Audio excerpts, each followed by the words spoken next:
morning, good afternoon, good evening, wherever you are. You're listening to the Vitamin D podcast, where we shine no matter the time. I'm your host, 𝘲𝘪𝘮𝑗, and I'm here to get you excited about your life. You ready for a dose of vitamin D? I got a question for you. What do you do when you feel something so deeply in your soul, right?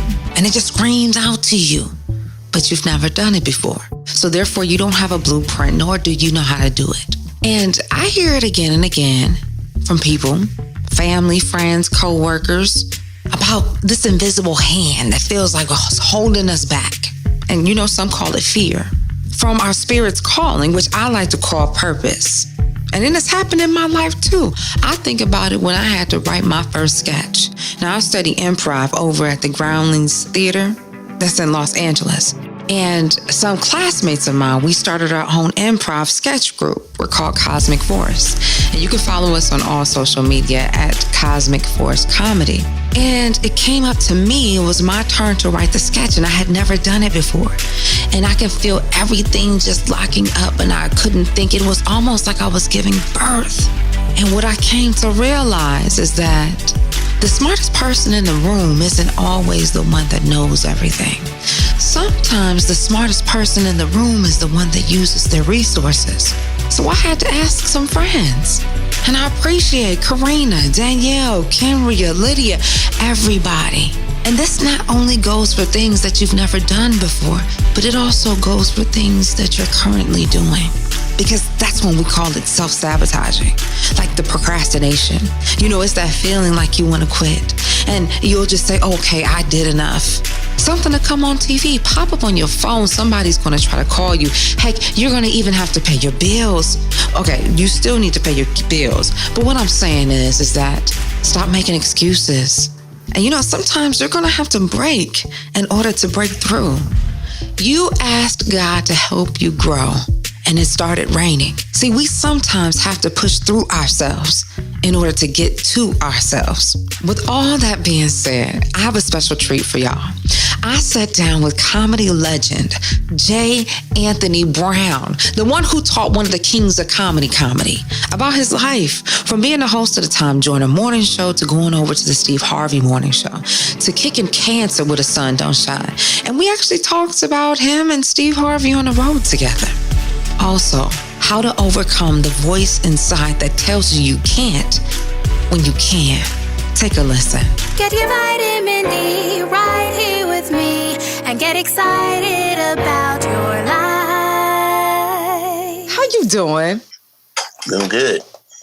I'm ready. Let's do it. We already going. We talking. Oh, we talking. All right. What up, everybody? Boy, J. Anthony Brown. Be sure to check out my radio show where I count down the top 10 jams in the country each and every week on iHeartRadio.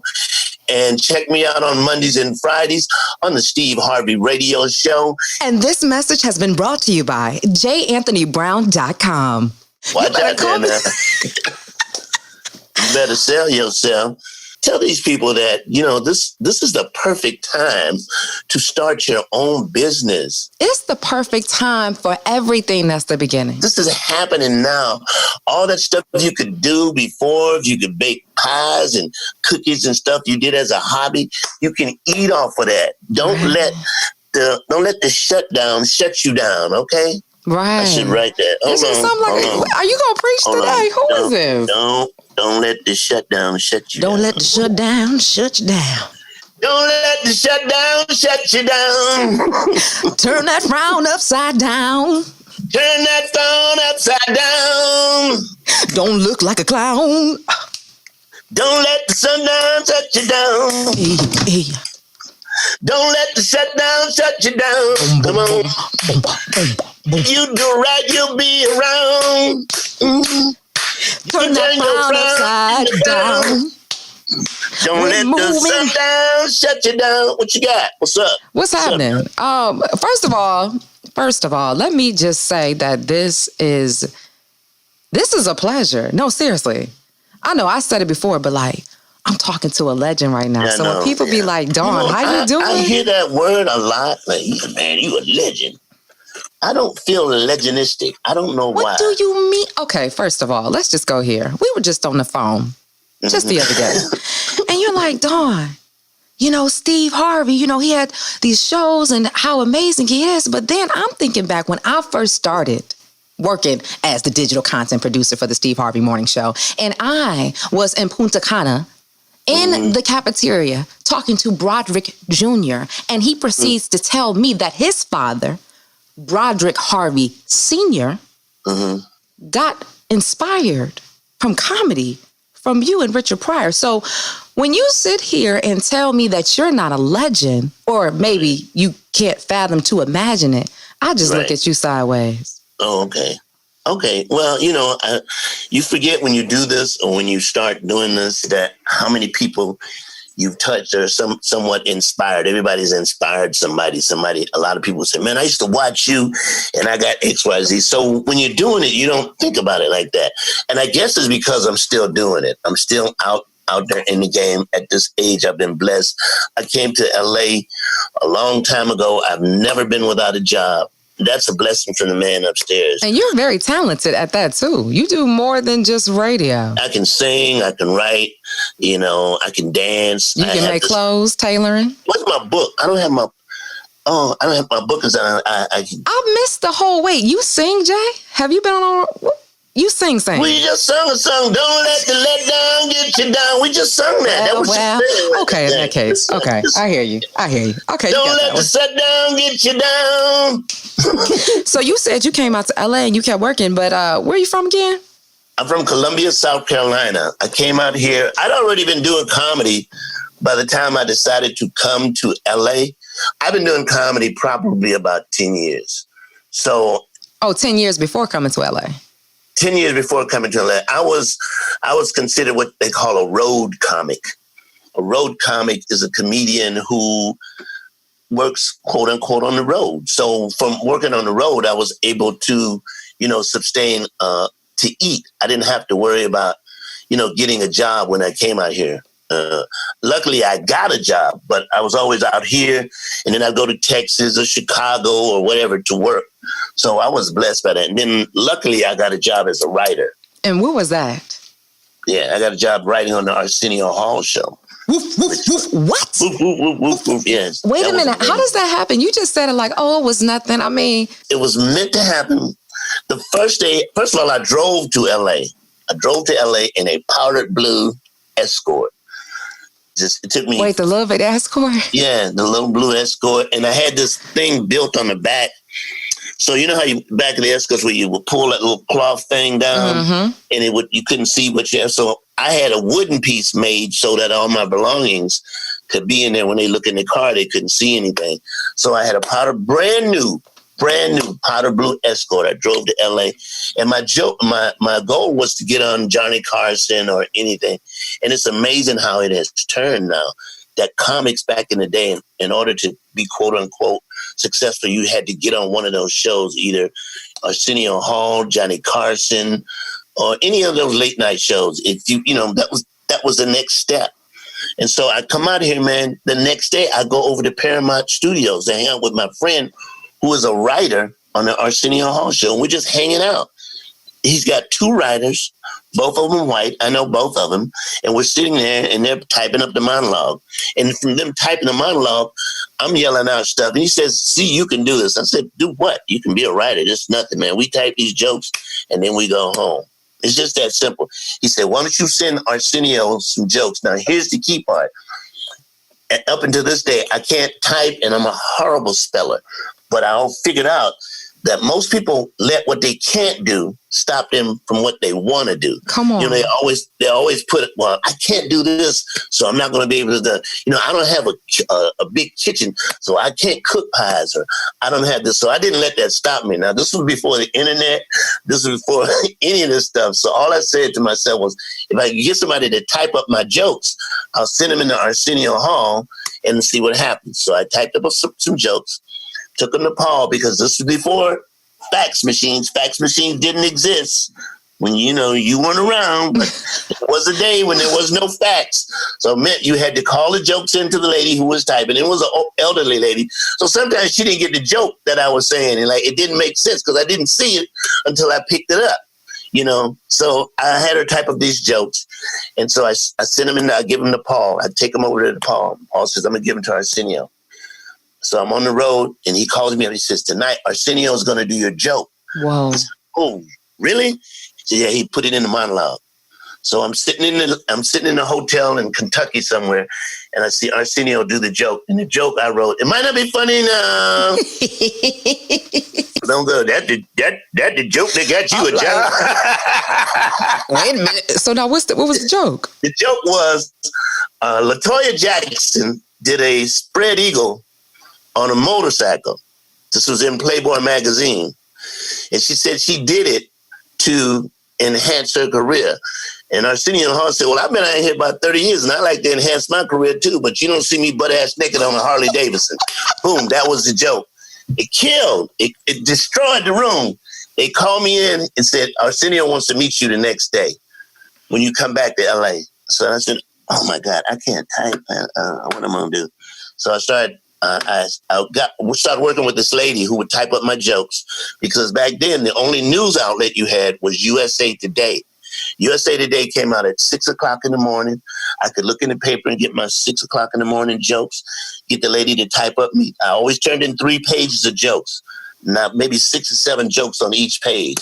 Call the lady up. If she messed it up, boom. Now I turn my jokes in. Now I'm free to work with whoever wants to work. And now you got your whole life. So right there was the start of it all.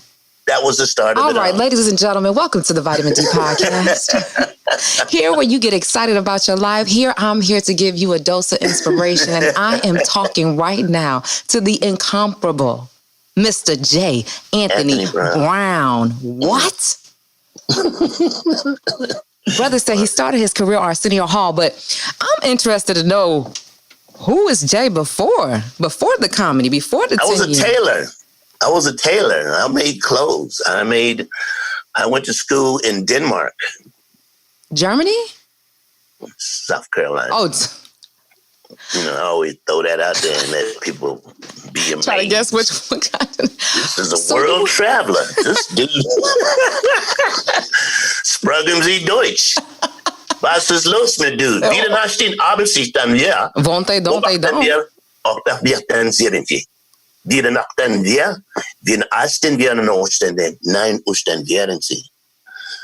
That's German chatter. I wasn't saying anything. And see, you know what? That's what I thought, but I was like, wait a minute. That's what they call dialogue. So anyway, I was a tailor, but I was always fascinated with comedy. Like, I just love comedy. Who did you look up to when you were coming up? Oh my God, some of the names you never heard of. Wildman Steve, Pigmeat Markham, Flip Wilson, Mom's Flip Wilson, Neighbor. I know that one. Which one? Flip Wilson. Flip Wilson, Red he had his own TV show. Mm-hmm. And Bill Cosby was doing his albums at that time. Richard Pryor did not exist.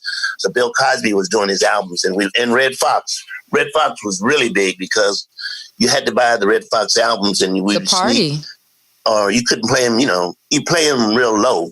I mean, it wasn't like, don't play that in here. And Rudy Ray Moore. Those were people that you saw on the quote-unquote Chitlin circuit. You could hear their records or on certain radio stations. And those were the people that I was influenced by. And that circuit was the way that... Bill Cosby. Oh, yeah? Yeah. So did you get a chance to meet any of your people that inspired you? I met Bill Cosby. I met Rudy Ray Moore. I met Richard Pryor. I met him twice. Old Richard Pryor or younger Richard Pryor? Richard Pryor. No, I'm saying when he was... At the hot. Okay. He was hot. Okay. And he's coming down the steps and I asked him to take a picture of me twice. 2 times I met Richard Pryor. And each time I took the picture, it didn't come out. You're telling a tale. So I don't have a picture with Richard Pryor. But I saw him twice. I met him. So I touched his garment, shook his hand. Oh, you had your moment. Yeah. So out of all of them, who would you say would be your top pick? Richard Pryor, because his vision of comedy was so big. But there's some white comics that I just adore. That would be George Carlin and Jonathan Winters. Because Jonathan Winters, his improv skills, to me, was just amazing. He had this one bit where he'd take a bunch of junk and pile it on the table, and then he'd pick pick it up, and then he'd make a routine out of it. Jonathan Winters, Richard Pryor, Bill Cosby because of his cleverness, Bill Cosby because Bill Cosby could talk about one subject. It seemed like forever, and then Red Fox because of the rawness he was, So all of them had an influence. Okay. And it's so interesting that you were saying how your moment when you were working on Arsenio Hall show, that you are not a good speller, nor can you type. And how did you get the confidence to do it? Because usually that strikes people out. Here's something I always said. This is when I was working on my comedy routine while I was in a tailor shop. I would sit and I would practice my routine. If I thought of anything funny, this is the truth, I'd be doing sleeves or shortening a jacket or whatever and putting on buttons. I would sit there and I would just talk to myself. They thought I was crazy, and I would talk, and anything that came up funny, I like that. I'm like,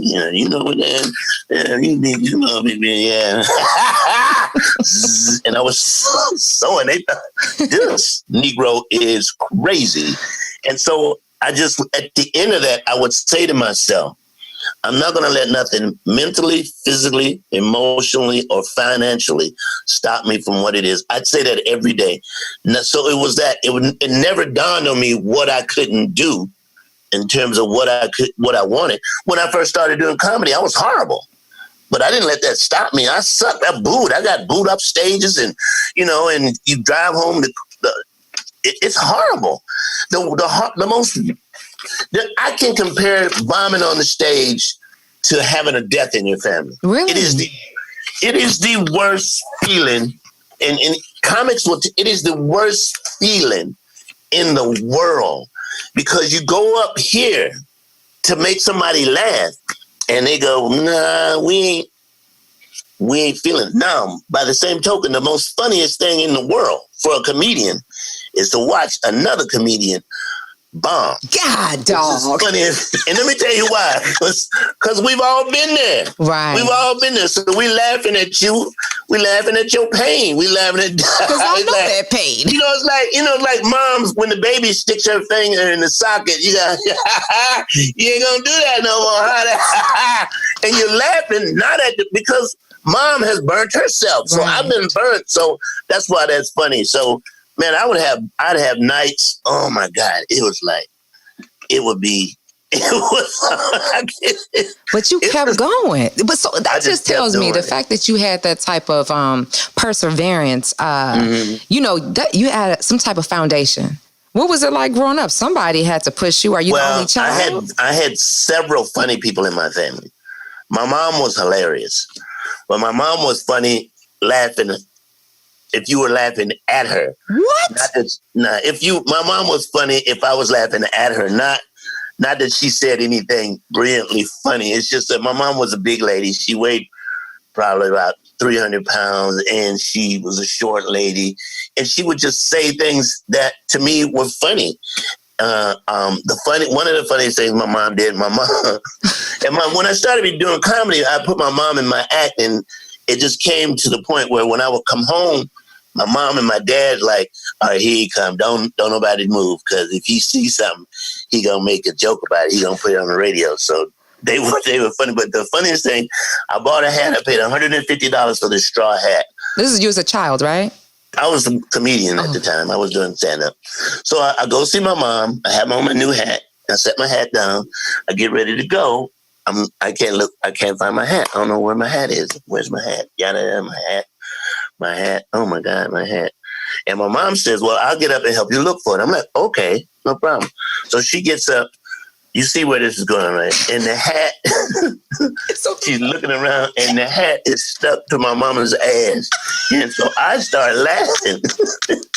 She said, you better not say that on the radio. Well, I'm going to put that right on the radio. Wow. That's going directly That's classic to radio. Content. Because my family had to understand that if you could take money from these jokes, you could be the joke. The joke helps us. That's where it comes from. It's like, I'm inspired by y'all. Do something stupid so I can take it to the radio. So, yeah. And get some money. Then everybody going to be happy. So what was your mom like? Oh, my God. I have two moms. I was thinking about writing a book called two moms. There was the unappreciative mom, the mean mom when I was young, and then the saved mom. She got saved, she got religion, and I love both of them, and I think both moms love me. In the beginning, she was just mean, Mean like what, Jay? You're a comic, so you probably no. one of My those mother, kids in the getting into everything. beginning, when I was mean, here's the thing, and I know why. When I grew up and became an older man, my mother had two kids at the age of 16 years old. 16 or 17, maybe 15. When she had my sister, she was probably 15. And my grandmother said, well, you know what? Since you're trying to finish school, I'll take the baby and raise that baby. Well, then my mother gets pregnant again with me, and now my grandmother said, well, I'm not taking care of any more babies. You're on your own now. And I think my mom resented the fact that, okay, I got to do this by myself. Here's this kid. My mom got the other one. My mother has the other one. Now I got the younger baby. I really got to do this. And so whatever resentment that she had from being in the situation that she put herself in, she took it out on me. My mother wasn't, school educated, but she had great knowledge of awareness in terms of I'm going to do this and I'm going to believe in myself. My mother cleaned house. She cleaned the University of South Carolina. The most inspirational thing was my mother cleaned the University of South Carolina and my sister graduated from there. That's some amazing shit. That's amazing. My sister graduated from the same place my mom cleaned up. So when my mom became the saved mom didn't remember the stuff the bad mom did. She don't remember none of it. But when you say bad mom, are you talking about you got popped for doing something? You were told to go to your room? I got popped, I got beat, I got cursed out, So what made her bad? What made her or not so good? Because I was the only child. I was the only child. It was just me and her. And there were times when, I wasn't doing good or just for no reason. It was that her and my dad weren't together. It was like, and your daddy's not taking care of you and your daddy's not, so it's just some resentment that people have. And people who are never in that predicament where it's just one parent, you can have one loving parent, but you can have one parent who's not so loving. Right. I was just thinking for myself, I don't have that direct experience. Like my dad died when I was 3 months, so I don't know what it's like to have that father figure. And for my mom, that was the love of her life. So I just came from having a single parent. So I don't know when you say just not nice, go to your room, I'm not talking to you, but you seem to turn out all right. Oh, I think I did turn out right because that was a basis of comedy, was to talk about stuff that I went through. I got beatings. I got put on punishment. When I was young, I went to bed. I got bad grades, and I kind of took some of those things that happened and maybe turned it into a routine where I could talk about it. There were several people in my life. My aunt was one of the funniest people. She read the newspaper. And when I say read the newspaper, because like I said, there was no news outlets back then other than you got the paper. She read the paper from front to back every day. Wow. Front to back, very smart. And she only opened her mouth when she got drunk. When she got drunk, she was classy. My Aunt Emily was the first one to give me a beer and a cigarette together. What? A beer and and what was so unique about her when she got drunk, her tongue got heavy and like that. She thought like that. And she would deny being drunk. You'd be like, Aunt Emily, you drunk? No. Who you talking about?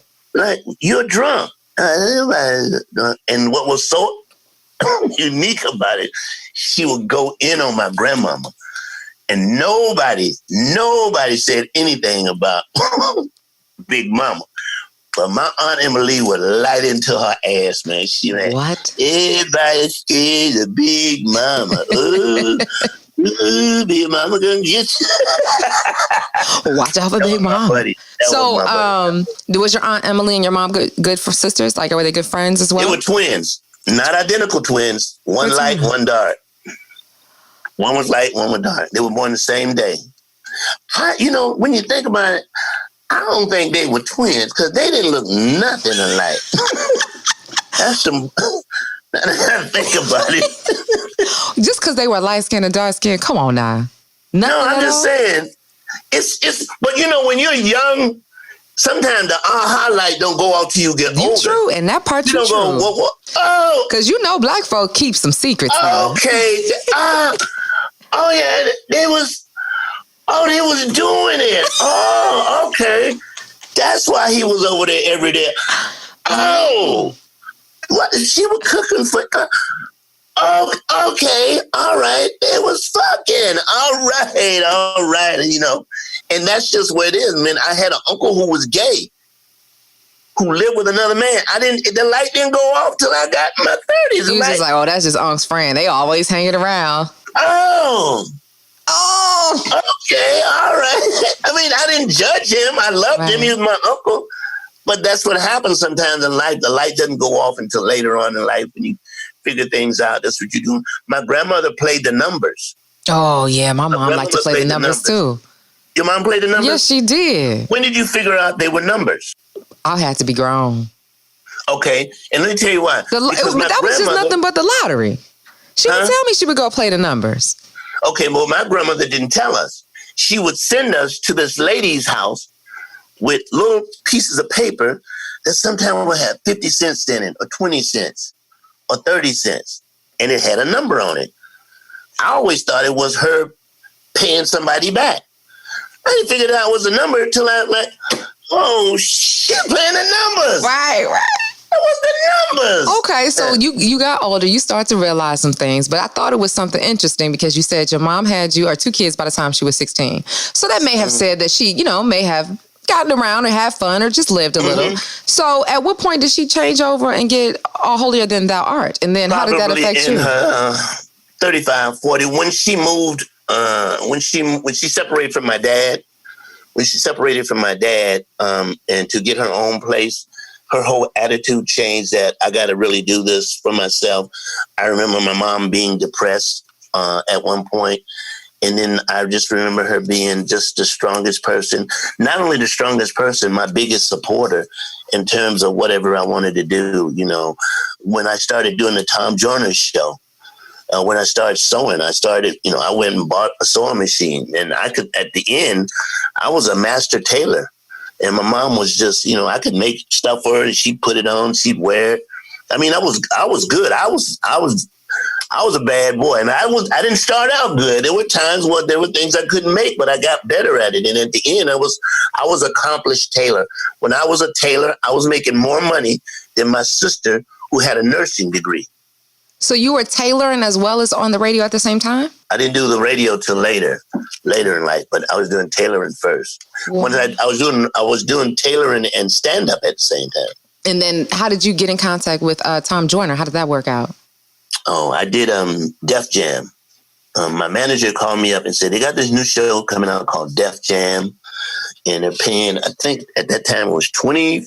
$2,500. You're going to be there for 3 days. They're going to give you your own hotel room. They're going to fly you up. And it's going to be $50 a day for per diem.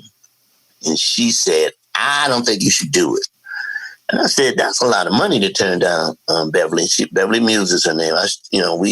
She was really instrumental in helping me get my name out there. But at that point, we just had a disagreement on that. I said, I'm going to go do it.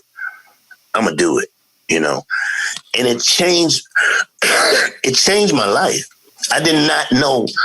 If you think about Def Jam, there are very few people whose name you can remember their routine. Mm-hmm. I'm one of them. It happened by mistake, but I'm one of them. If you talk about Def Jam 25 years ago. Right. They don't even know my name, but they know, watch out there now. Come on. They know me shaking the kids. They know that.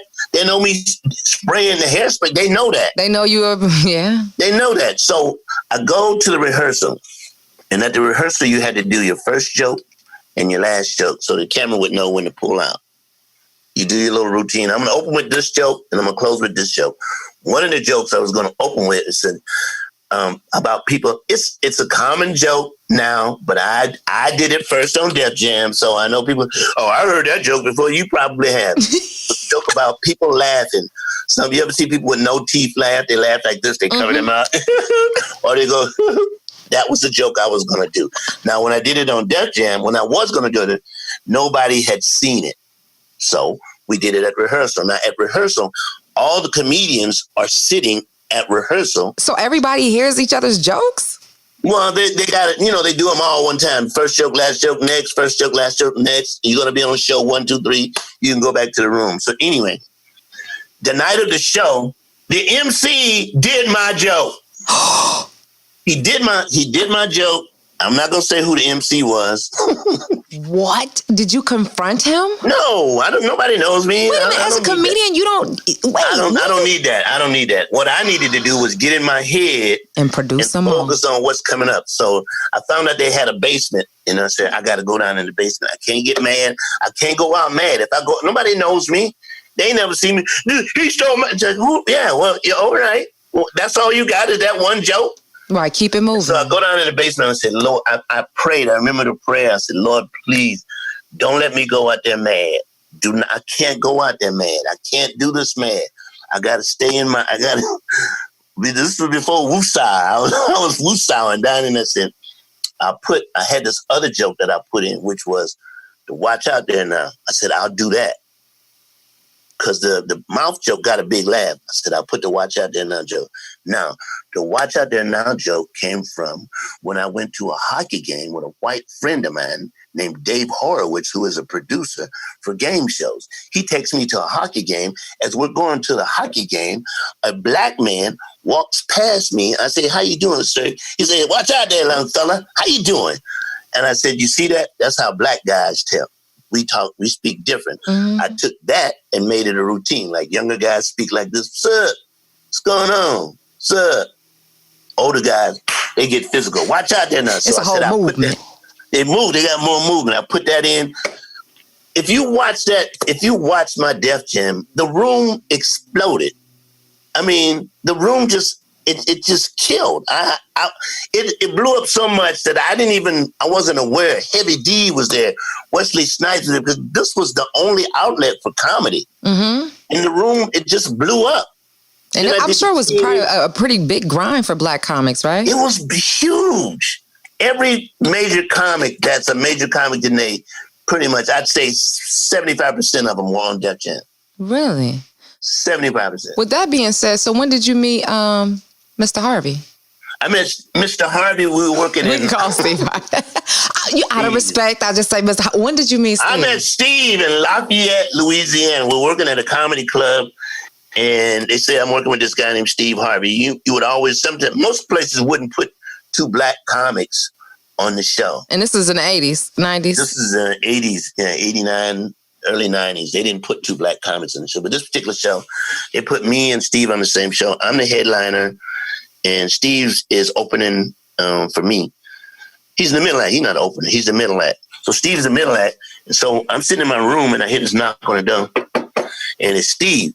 He said, hey, man, they told me we rooming together. I'm like, look, dude, I do not travel on the road to room with anybody.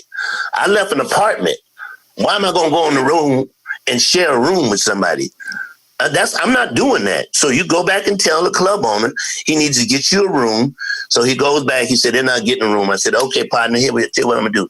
I'm going to give you the money for the room, because we ain't staying in the same room. Plus, I got all my sewing stuff out there, making dashikis and stuff. So he came back again. Hey, man, you got an eye. And I'm like, dude, do you have anything? Dog. That night, we did the show, and we've been friends ever since. Ever since. Just like that? Just so like that. But no, there was something in the middle. It would have to be something. Did you find out, was he green behind the ears at that point? What were you teaching him? No, his light rose. He was he started hosting the Apollo. I think the Apollo was a big break for him. But somehow y'all stayed together, and I'm wondering what was that common thread that made sure all these years, what you talking about, 30, 40 plus years? It wasn't that many black people. First of all, we was two hoes. That was two hoes. Riding around again, and let's talk. He's not a hoe anymore. He's a reformed hoe. Love him to death.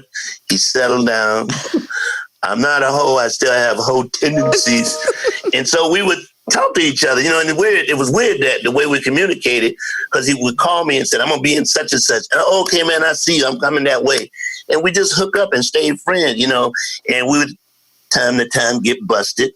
And the code was Mayday. Whenever somebody said Mayday, that means you got to Mayday, I'm going to be at XYZ Hotel. You got to call me. Yada, yada, yada, man. She found my book. She found everything. But that dog hanging there, man. And that's what we did. That's we stayed in touch and stayed friends. And when he got Me and the Boys, he got the show called Me and the Boys. When he auditioned for Star Search, I was right there. When he auditioned for the Apollo, I was sitting there watching him. I'm like, you gonna get it. So I was never jealous of his star rising. That's my buddy. That's my friend. You know, we stopped talking for a minute. I don't know why. Come on now. I do not know why. Mr. James Brown, we gonna have a conversation or not? Are we gonna? No, we didn't have a conversation. I'm talking about you and me. Are we gonna keep it real and say what happened? I don't want to talk about it. Okay. Because I'm gonna tell you why. Because yeah, okay. I'll tell you why. Because I don't think he had the power he has now to deal with it. So he dealt with it differently. That's respect. Yeah. And that's what you call grace. Yeah. The power that he has now, it would not go, what? What? Who? Said who? You did what? To Jay? Shit. You know, that would be now. And then when he was young, his star was rising. And I just looked at it, you know, he dealt with it. We all do that, you know. Mm-hmm. You have to go back to somebody going, hey, you know, I'm sorry for the way I dealt with that. I wish I had. Hell, when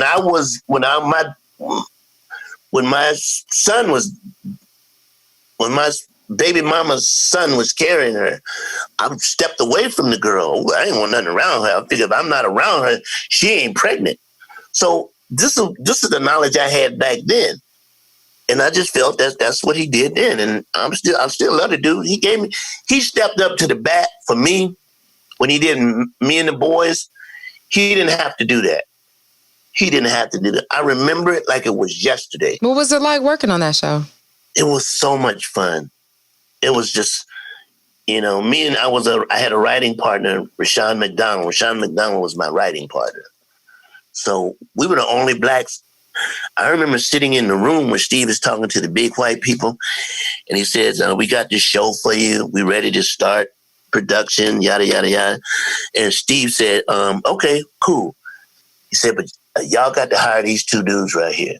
I ain't going nowhere unless you hire both of these dudes as writers on the show. And, you know, that was something when I talked to Steve, we had interviewed him for a station, and you know, just looking at the whole morning show crew, none of y'all are new. And you were testifying to the fact of him bringing you along, echoed the same sentiments that he's loyal. He's going to look out. And I think that's just one of the things that when you think about coming up in the industry, finding mentors. You know, he ain't a huggy type, how you doing type guy. Like, if you get sick, you might not hear from him at all.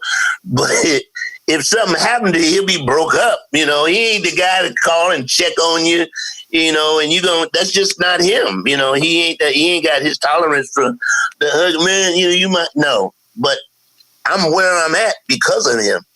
Two things, because I'm talented and because of him saying, well, and he was trying to get me to come over to his show for the longest. But I think wouldn't it be safe to say that he wouldn't be where he is unless you came along? That's what I call a real relationship. Y'all pouring each other. And when I sit there and I talk to his son and he says that you were part of the inspiration that built his career, let's stop. We can't play small. We can't play small, Jay. Even if you tried, your history, your credits scream so loud. And, you know, you talked about a couple things right now. And I see it. You know, when I was talking to you the other day and we were talking about just getting people on the show and interviewing, you echoed so much that it touched my soul. It kind of got me a little emotional because you spoke life into me. And you said, Dawn, go after it. There's times that I didn't take the chance and I didn't do it. And sometimes in this business, it can sometimes it's hard, especially when you're younger, you're trying to come up. It's hard, but I tell you, the hardest part about it is that we talk ourselves out of stuff that's like right there. Why is that? We ask for greater and then we don't do it. Because we don't see what other people sometimes see in us. We will look in the mirror, like you could tell your best friend, girl, man, damn him. You don't need him. You're going to find another man. But you can't do that sometimes when it comes to your career or a decision. Sometimes we can't do that to ourselves. We can't inspire our own selves. We can look at somebody else's situation and go, XYZ, ZQ, boom, go try that. That don't work? Okay, I got more advice for you. We look at ourselves and go, well, I ain't never done that before. And I don't know how to do it. I don't know how to start. But it's just so dope when you do come across people, because when you said that, that was something that my mother would have said, Dawn, just do it. And all the times that you came and you've inspired and you're like, so what you got going on, Dawn? You doing this? I just want to say I see you and I appreciate you. Well, because when I talk to you, like, yeah, I'm getting yeah. And then I said, did you do it?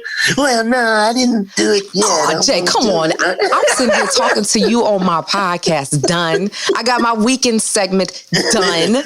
Yeah. But no, sometimes I think it's interesting because sometimes people look at fear and it's like, fear is real now. Don't get me wrong. No, fear is fake. Let me just say this. Fake. No, Dawn, you would not believe how nervous I am before I go on stage. Jay, it's unbelievable. What are you talking about? You built your whole career on being on stage. I'm so scared before I ask Steve, ask anybody, ask Tommy.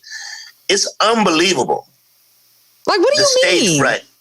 I don't know what it is. So wait, are you saying that okay, so you just get over it? I mean, how do you get over it? The minute I walk out, it goes away. But before, it's like, oh, Lord.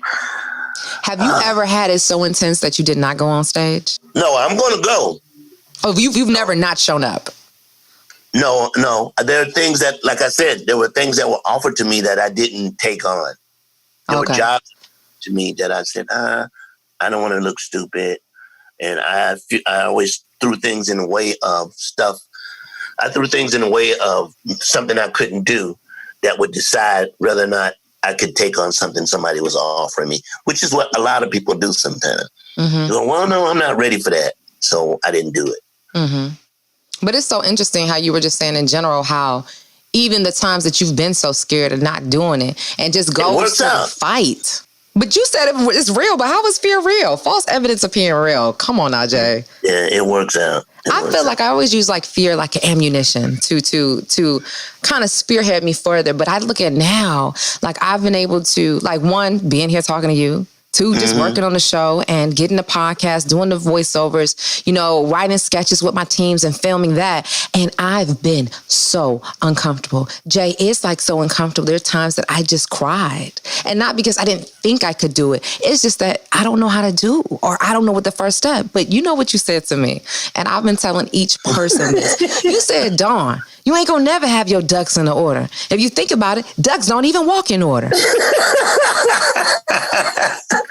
Some mama duck gotta go back and get a duck. Like, where you going? So they walk in a row, but it's like we spend so much time preparing to do something that time goes by and we don't do it because, a lot of people, man, as soon as this, I'm doing it. As soon as this right here happens, as soon as these kids graduate, and you spend a whole lot of time preparing to do something when you can start. The internet has changed the game. Completely. And if you're not promoting yourself and talking about yourself, and don't think, well, they got a bigger audience than me. You ain't up against that. You're not up against it. I was listening to this talk radio show. We're not up against the person doing that. You know what we're up against? We're up against Trump. We're up against the COVID. We're up against the virus. We're up against shootings. That's where people's focus is. Right. Their focus is on that. We're up against, you got to stay home, unemployment. So you got to break. You ain't up against somebody got more listeners than you. You're not up against that because people ain't even thinking about that. They're just thinking of the information and the content. Oh, they done beat the shit out of another black man. Oh, my God, Trump said something stupid. That's where their focus is. So if you can break through that, you really don't have no competition because you're breaking through the BS. You don't worry about, oh, man, they got 6,000 listeners. I ain't got but 7. You start where you are. Right. Make noise. Right. You promote yourself. You go on any show you can get. You promote it, and you're doing a promotion that calls to action. Don't just say, I have a podcast. Register to see my podcast. Right. Don't just say, I have a podcast. Give me an email. When I do my podcast, I'll send you a note. Don't just put up a picture of you eating chicken. put a little thing at the end by my house. I don't post nothing online that I don't talk about myself. I know, because I see you post a picture, they be like, by my house. I'm like, what the hell got to do with this? Because I gave you entertainment. Right. Now I want something from you. Hello, it's a give and receive exchange. Yeah. It's a fair exchange. I gave you laughed and you went to my website or you went to my page and you look at something funny. Now, you ain't got to buy my hot sauce, and maybe you don't buy it. You know, Jay got a hot sauce? What? Yeah, where is it? hotternmofo.com. Boom. That's it. You know what else I'm thinking about too? You know, you talked about comedy and how it hits you, and I'm just listening to you now, just laughing. It's so invigorating. Would you say that it was your joy? Because you recently just battled cancer and fought it. Yeah. Was it the laughter? Was it the comedy? Did you do it? Did you put it down for the comedy? In order to be a true comedian, this is just my opinion, I should do this on stage. Everything is funny. Not right away, but after a while. You think of the worst thing you've ever been through. You in your gut, you crying, you like, this nigga didn't be like, shit, I can't believe this. With my sister? You with my sister? Why you doing me like that? I can't do you. How could you do me like this? Then all of a sudden you get to the point where your girlfriend with you and she said, girl, you remember that time you lost your motherfucking mind over there? Oh my God. Oh, no, I don't want to hear it. No, girl, I got to show you what you did. I don't want to hear it. I want to talk. It becomes funny. That was the attitude for me with cancer. It wasn't funny right away, but later on, I mean, like, look, I'm walking around, I'm holding all this fluid and stuff like this, and people died from it. A lot of people died. They don't make it. And so the joke for me is like, I just deal with cancer. Now here come this shit, COVID. What? Give me a break, Lord. What I do? So that's just the way you have to deal. When my mama died, what did your mom die from? She had high blood pressure and heart trouble. Mm-hmm. And when she passed away, it was like the inside was ripped out of me. But I couldn't wait to get back on the radio. Really? I couldn't wait to get back to work, but I don't know if it was a distraction. I don't know. Like when my mom died, I was 25. Well, you didn't have comedy. You weren't a comedian. No, I wasn't a comedian, but I was just thinking about what I felt. I'm not sure that I grieved right away. Because I think as I look at it, the grieving process was probably like years down the line. And it's just subtle things that hit you that I'm like, oh, snaps. Yeah, for me, it was like every day when I would go do the Tom Joyner show, I would leave the house at 2:30. The show went on at 3 a.m. because we tape, coast to coast, which means I live in LA. It's 6 o'clock in the morning in Georgia, so we got to start live. So I would call my mama. 3 o'clock in the morning is 6 o'clock. 3 o'clock in LA is 6 o'clock on the East Coast. Yeah, yes, East Coast. I call her at 2:30 before we went on. And it's so weird. And she'd say, get him every time. I said, Mom, get ready to do the show. And she would say, get him. And so for me, that was the one thing that was missing, that when stuff starts to happen good. You can't share it. And that's what I try to tell people. People think you just sad all the time. No, when something amazing, you want to call your mama. Yeah. And it's like, dang, like. Or the trouble, like in the instances of George Floyd. He was calling his mama. Let me tell you something. It wasn't until I really realized it. When I remember I was living in New York at the time. And my mother, she was in so much pain. It was her third bout with the cancer, stage 4 breast cancer.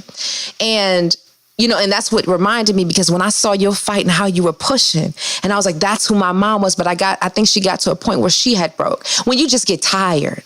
So when you mentioned George Floyd, I remember her on the bed. They were pumping morphine into her like every 10 minutes or so, because the pain was uncontrollable. And she said, I just want my mama. So when I saw that man say that, I said, that was real. Because ain't nobody gonna love you like your mama. Like your mama bring you in this earth, and that mother could be, let's say if they're not even biological, whoever mothered you, they love on you so much and gotta give you away. My mom, I could look at my mom and see that when she's in such pain, and anyone who's had a loved one, quote unquote, go from this healthy person to where they wither away. Come on. And they're gonna die. You have a selfish wish, and the wish is very simple. Lord, either let him get better or take him home. I don't want her to continue to suffer like this anymore. Either heal her or take her. Mm-hmm. That was what I said that in my mind. Didn't say it to my sister. And she passed away. We were standing right there. But, you know, she had switched to good mom then. By the time she passed, she was good mom. So, and she was my biggest fan. She would, I would call her for my shows. And she said, get them. And it's so weird. The next week or 2 weeks after my mom passed, I go somewhere to do a show, right? I go somewhere to do it. And the guy standing on the side of the stage, and says, he could hear people introducing me. And he said, all right, young man, get him. Oh, that was your mama. Yeah, man. That was. My mom, she'll speak to me like in numbers. And I can't think of the name, but you know that song, If You Don't Know Me By Now, You'll Never Ever Know Me. That's when she comes. It was so interesting. Like, before I got this job, I was on a bike. I had totaled my car probably a couple years ago. I was hustling game shows. So I'm one of those people when I go to shows. When you say hustling game shows, what do you mean? Every game show I go to, they pick me. I get on there. More than likely, I win some money. And yeah. How many game shows had you been on? Talk shows and game show. I've been on The Real. I've been on Let's Make a Deal. I've been on TD Jake's show. I've been on Dr. Phil. Really? I've been on The Cooking Show, The Chew. And they had a cutout on me. That was the best shout I ever had. I was on Oprah's Queen Sugar Show. So several. Yeah. Yeah. Wow. So I just look at that as guidance. But, you know, even starting this job, Jay, I just got this job. First of all, just being this Midwest girl from Detroit, coming from New York, and I had been working in radio since probably high school, right? And I was like, oh my God. And I was like, man, I couldn't call my mother. But then the thing that was so traumatic, it was the first week. The first week I was there, I was walking around. I kept feeling this pinch in my leg. And I was like, oh my gosh. My friend's like, Dawn, you need to go get that checked out. Nobody just has like a pinch or whatever in their leg. Go to the doctor on the first week. Find out that I have a blood clot in my leg. What? First, can't even tell my mother about the situation. Secondly, I'm at a point where I'm a walking target. Mind you, my father died of a blood clot that traveled to his lungs. So having that whole instance of where you talk about strength and how you got to pull on there, because I look at times and I'm like, it's just me. And so when you whisper those words of encouragement, when I see your battle and what you went through, like even yourself is a reminder. Like if you're like how you're saying, like, Dawn, don't wait. Or the fact that you sit there and you take time and you talk. Tell them what I'm talking about, because when you say let's keep it real. Keep it real about what I said, don't wait. You said to me, like, okay, let's keep it real. I was talking about interviewing for a podcast. You said, Dawn, did you ever think about asking Steve if you want to do it? I said, well, I hadn't gotten there yet. I was thinking, let me improve on my whole spiel. Cause you said, Dawn, the ducks ain't gonna never be in order. And out of anybody, you known him like the longest. You would know. I don't think he would feed me to the lions. No, I wouldn't feed you. Now, there's a very possibility that he might say no. But it doesn't. What would be the greatest? What would be the worst thing that would happen? I didn't even ask the dude. He was right there. And I didn't say nothing. I didn't ask him. I will, but I was sitting here thinking, it's on the target. But the reason why I even like you is because we have a relationship. Like we talk. And this whole vitamin D is about breaking barriers. It's about being inspired, getting a dose of motivation and understanding stories. I hope that he sees the work that I do for him. And say, but listen not to even that. Oh, but I'm saying that if he comes around, then it'll come around. Okay, tell me. You're focusing on the doing thing. You don't want to put, he may say yay or nay in there. You just want to ask him. That's all you want. If he says yay or if he says nay, that means every person that's important that's on that show, you've asked them all. Right. That you're going to get some of them, some you ain't going to get. Some going to give you the running around. But you can say, when you get down the road and you doing something, well, I was working with something, why would they? I don't know. Did you ask him? Yeah, I asked him. Okay. Well, which is the better story? Did you ask him? No, I didn't say nothing to him. Why didn't you ask? Right. Shoot your shot. Because you said you had an experience where, what'd you say, Robin Harris, you said? What happened? Robin Harris. I never spoke to him. I would go to the comedy. Were you working with him or you? Well, I was an up-and-coming comic. He was the quote-unquote man of L.A. at the Comedy Act Theater. So that was considered the Black Comedy Club. Now, mind you, I was considered a comic who played only white clubs because back in the day, there were no black comedy clubs. So predominantly our audience was white, which for me was great. Why? Oh, because you like white women. No, that too. But it taught me how to work both audiences. It was just, it just blew my mind. I had to learn to work black audiences, but I could work white audiences. I had them in the palm of my hand. So when I came to LA, it was an all black comedy club. I'd never been in an all black comedy club. I'd never seen an all black audience. Never. Did that make you nervous? Never. Well, I'm always nervous. So, and I didn't do well. So I added on to that. Right. So I learned how to do that. So when I became a writer on radio, on TV shows, I mastered it. I knew how to make both. Man. There are white comics that never have to go in front of an all-black audience, and there are black comics who never get to see an all-white audience. So we have two different worlds that you might get a sprinkle, but you never get an all-white audience. So what all shows have you written for? You said Arsenio, Me and the Boys. Robert Townsend, Sinbad, Steve Harvey's. Steve Harvey had 2 shows. I did 4 shows. Steve Harvey's Big Time, the Steve Harvey Show, Me and the Boys, and the TV Talk Show, and Arsenio Hall, and now I write stuff for the radio show. God, dog. And you've also been in movies and so forth, and television shows? My biggest claim to fame is How to Be a Player and Drumline. Yes. Now, what a lot of people don't know about Drumline, there's another movie called Pay the Price. Pay the Price was a movie that was out before Drumline. It is the exact same movie. Wait, was that the white version or the black version? It's a black version. Okay. It was written, I can't look it up. I can't think. But it was written by somebody. It's the same movie as Drumline. It's the exact same. The only difference is it is a low budget of Drumline. Drumline, somehow they ended up going to court suing that they stole their idea and made Drumline. I'm in both movies. Oh, snap. So you already know the truth. God! Jay, you sound like a common denominator to me. Yeah, man. I'm in both movies. Now, Is that it? Pay the Price. She just fell by the wayside. Drumline was a major success. Who did you tell them about the movie, or you were just the actor on They this know film? about it. There was a lawsuit after Drumline came out about this movie. Wow. Are you writing any more movies now? I just did Tyler Perry's TV show. It's called Assisted Living. Oh my gosh. I used to do a bit on the Steve. Well, I've done a bit on the Steve Harvey show called The Chapmans. I was telling Carla, I said, where is it at? Please bring it back. Now that we're on Zoom, please. I just told her last week because I took your advice and I asked her to be on the podcast. I wrote The Chapmans, and it's a fictitious family. One runs pork rinds, and Carla doesn't know who her daddy is, and Junior whenever he speaks, they say, oh, "Shut up, Junior." Tommy plays different characters. Tommy has a fictitious person that he can talk to, but you never hear him talk. I killed myself because I do get so nervous reading. So I killed myself.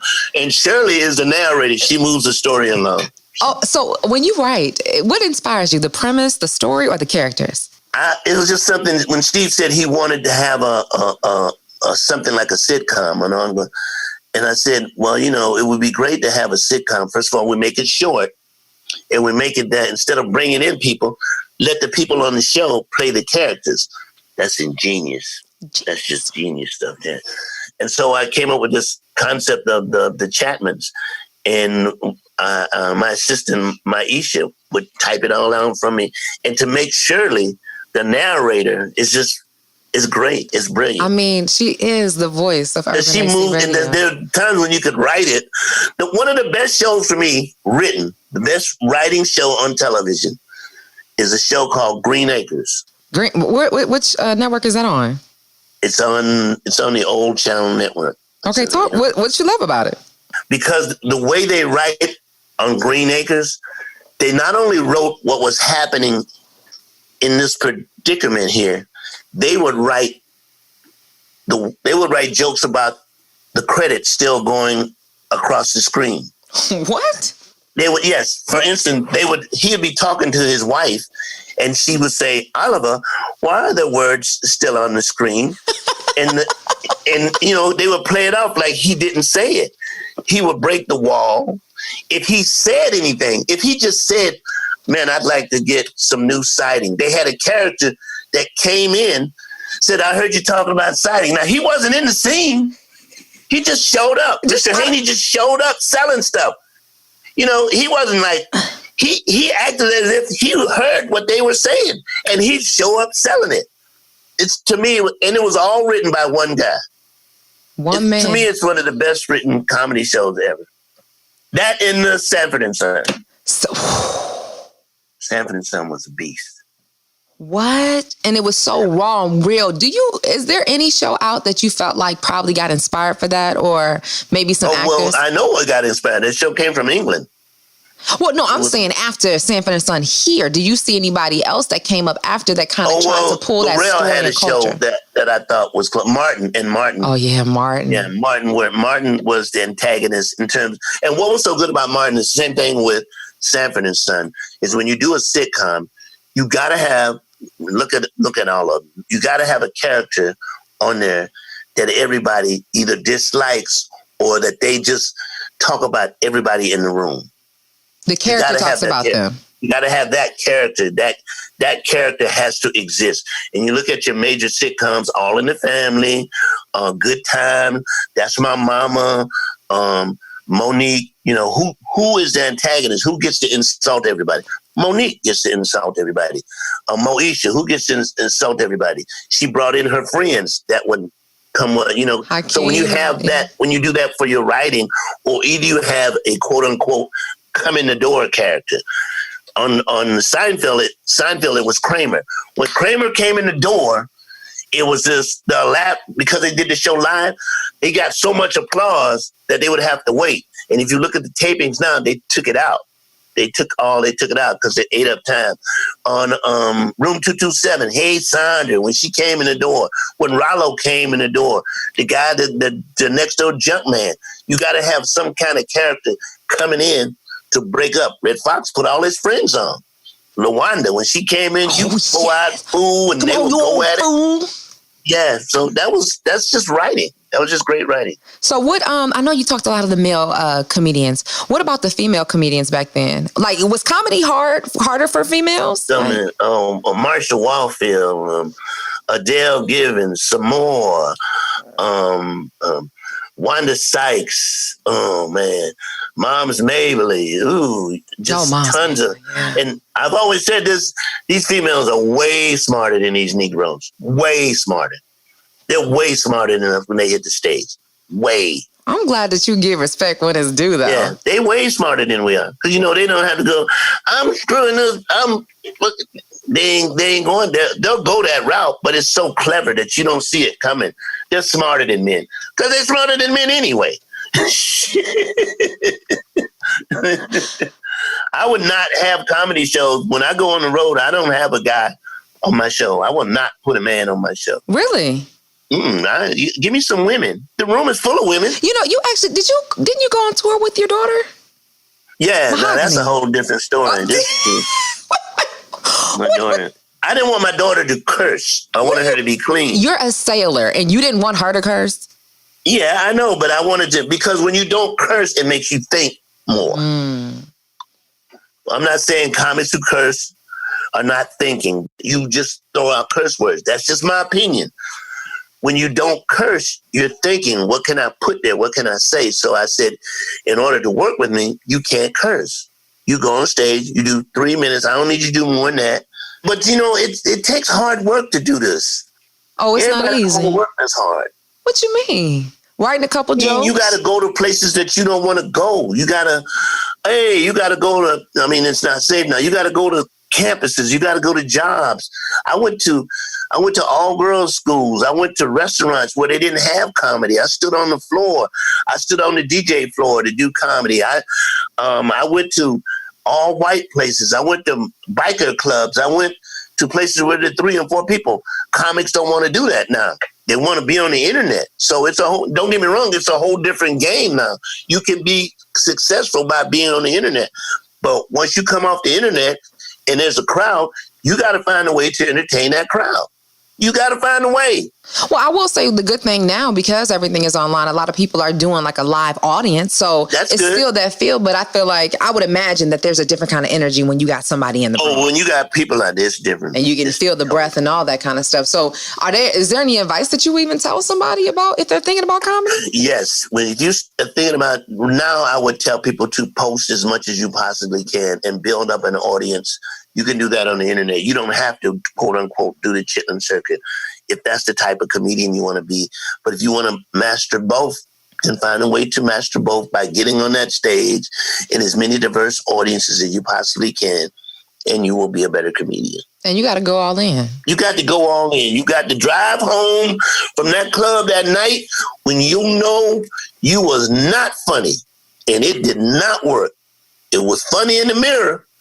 It was funny when you told your friends, man, what you think about this? I'm going to do that. Man, that is funny. You need to open with that. You going to do that? And how'd it go? Loud. So other than the gentleman that got you onto Arsenio, who else took a chance on you? Who took a chance on you before that? But I'm wondering, what did they see? Why did they take a chance on you? Tom Joyner took a chance on me and put me on the radio because what happened was I was working at a club called Maverick's Flat. Right there in Inglewood. Yeah, right down there for Crenshaw. Yeah. I was working there, and his producer, Yolanda Starks, would come to the club with her husband, and she went back and told Tom, I'd already done Def Jam. She said, you got to put this guy on your show. He's funny. She booked the guests, so that was her job, to book people. She puts me on the show as a guest. Tom and I just clicked. It just clicked. And I said, give me Tom's number because I want a job. She said, okay. I call him up. I say, man, I like to be on your show every week, and I'll do it for free. And this is my advice. Yeah. This is my advice to people. Try to figure out how you can get in for free. Free gets you in the door. But you listen, people nowadays are too big for their bridges. If you're not paying them, they're not trying to be about it. But that's a different kind of hunger when you got to work for it. If you read the book, My Two Dads, it talks about how they worked for his 2 dads, and he didn't pay him any money. And even on quote unquote slaves who were working for free, when they became free, they worked at the trades that they have. Pullman porters, picking cotton. Well, if I can pick cotton, I can grow cotton. If I can shine shoes, I can open a shoe shop. If I can make Miss Hattie a dress, I can make my own dresses and sell them. If I can cut master's hair, I can cut Negro hair. So you can niche out and free gets you in the door. Free will get you in the door. Hey, I want to be a barber, but I'll come in here and sweep up for free because I just want to be around barbers, man. I want to be a cook. I'll take the flour. I want to do tattooing, man. I don't care. If you take that attitude, it gets you in the door. And believe me, if you become good at what you're doing, somebody will pay you a lot of money to do it. Somebody will. My brain was going everywhere when you said that because I tell people, I understand college isn't for everybody, right? But you know who went to college? Hitler went to college and Trump went to college. I'm not about to. But the thing, what I say Bernie is Madoff went to college. They all went to college. I went to trade school. Bill Cosby went to college. Bill Cosby did a lot for him. Yeah, he went to college. but here's the thing that I was getting at. While college, we learn all this stuff. I did well. I graduated with honors, hosted the graduation. That's not the guessing point.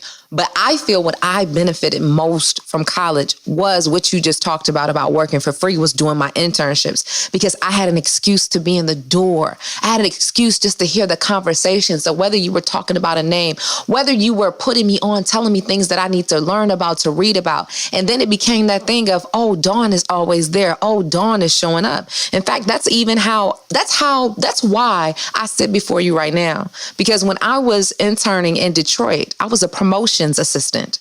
running the streets. But the marketing director would always say like, hey, meet Skip Diller, go talk to him. I saw him in the studio. And it was at that point that I realized, one of those aha moments you realize when you were later, that Martin was based on a radio personality from Detroit, which was Mason. On that day, Skip was filling in and he took a chance. I just asked questions, but I wouldn't have had a reason to be in the room had it not been for free and had it been an internship. And I tell people all the time, stop thinking that it has to be the monetary thing right now. Just show up. Because a lot of people will say, oh, I want to be, I'm thinking about making you XYZ. And the next thing to come out of their mouth, well, how much I'm going to make? I ain't going to pay you nothing. Well, then I ain't doing it. I ain't coming. Not even realizing that the information of what you got to say, it supersedes that dollar. Yes. How did I do? You did amazing, actually. Okay. I wanted to break in there a little bit more about, because your battle with cancer, like, that's huge, man. Like, that's huge. You had to face the radio every day at the fight, and you had to laugh about it. That's a lot of pressure. Well, I think had not laughter been there, and I didn't have this ability to go on the radio, who knows what I would have done. Who knows how I would have dealt with it. Every day I could go on the radio and I could be ignorant or, to the extreme, as much as the extreme as I wanted to be. And it made a difference for me. So I'm blessed. The pain, was it the worst thing you ever felt? No, I didn't have a painful, there were times when I threw up a lot and I lost a lot of weight, but I've heard people have bouts with cancer where they're in a lot of pain. I was never in pain. It's just that I lost my appetite. I felt like I didn't want to eat. Nothing stayed on my stomach because of the chemo. I threw up a lot, not trying to get too graphic, and I lost weight. Mm-hmm. In which, I look good, man. You look healthy now. Yeah, I was up to I was wearing like 255. I'm like 200 now, so. Wow. Well, I'm so glad to see your face, because I don't even know the last time I see your face. It was before your bout. And can't wait to see you in person, but. We talk all the time. We do. That's why I can't remember why I haven't seen you in forever. Because Lord knows when I run into you in public at times. We've seen each other, yes. All right. Thank you so much for being on the Vitamin D podcast. This is dope. I ain't done. I'll let you later, baby. Let me tell you something. I love me some J. Anthony Brown. True story. Jay was actually one of the very first people that I reached out to help me with writing a sketch. And that's what I mean about using your resources. Looking around and sees around you who can help you out. Fear is nothing but false evidence appearing real. It just causes it to cripple you to stop. And remember, as long as you're on this earth, you're growing. So that means you have to continue to move. You continue to grow, and you're constantly building from the good and the bad. I appreciate Jay. And you know what? Even how far I've gotten with this podcast right now is thanks to Jay. I sat down with him a few weeks ago and did this interview. And he said, Dawn, did you ask the rest of the morning crew? And I was like, no.